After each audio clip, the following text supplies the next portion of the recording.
ఈ మధ్యలో ఒక పేషెంట్ని చూశాను. పేషెంట్ చిన్న వయస్సు 30 సంవత్సరాలు. పేషెంట్కి 8 సంవత్సరాల క్రితమే షుగర్ డయాగ్నోసిస్ అయింది. కానీ ఒక అపోహతోనే చిన్న వయసులోనే షుగర్కి ట్రీట్మెంట్ స్టార్ట్ చేస్తే లైఫ్ లాంగ్ ట్రీట్మెంట్ కంటిన్యూ చేయాల్సి వస్తుందని ఓన్లీ డైట్ ఎక్సర్సైజ్తోనే కంట్రోల్ చేసుకుంటా అని చెప్పి 8 సంవత్సరాల నుంచి ట్రీట్మెంట్ తీసుకోవట్లేదు అండ్ ప్రాపర్ డాక్టర్ కన్సల్టేషన్ కూడా తీసుకోవట్లేదు. ఈ మధ్యలో వేరే హెల్త్ సమస్యలు రావడం వల్ల దాంతోపాటు షుగర్ చెక్ చేసుకుంటే చాలా హైగా వచ్చింది. కన్సల్టేషన్ కోసం వచ్చారు.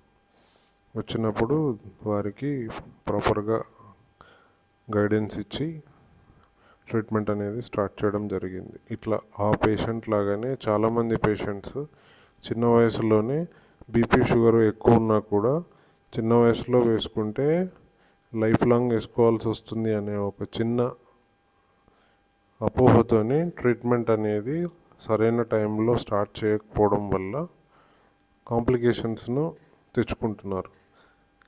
ఇందులో చిన్న వయసులో బీపీ షుగర్ రావడానికి మెయిన్గా లైఫ్ స్టైల్ కంటే ఎక్కువ హెరిడిటరీ కారణాలే ఉంటాయి.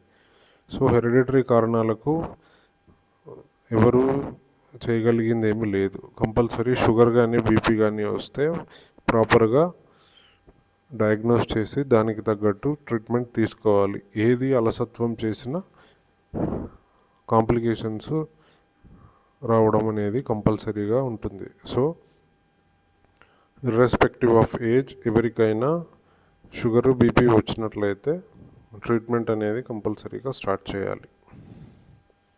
ఏజ్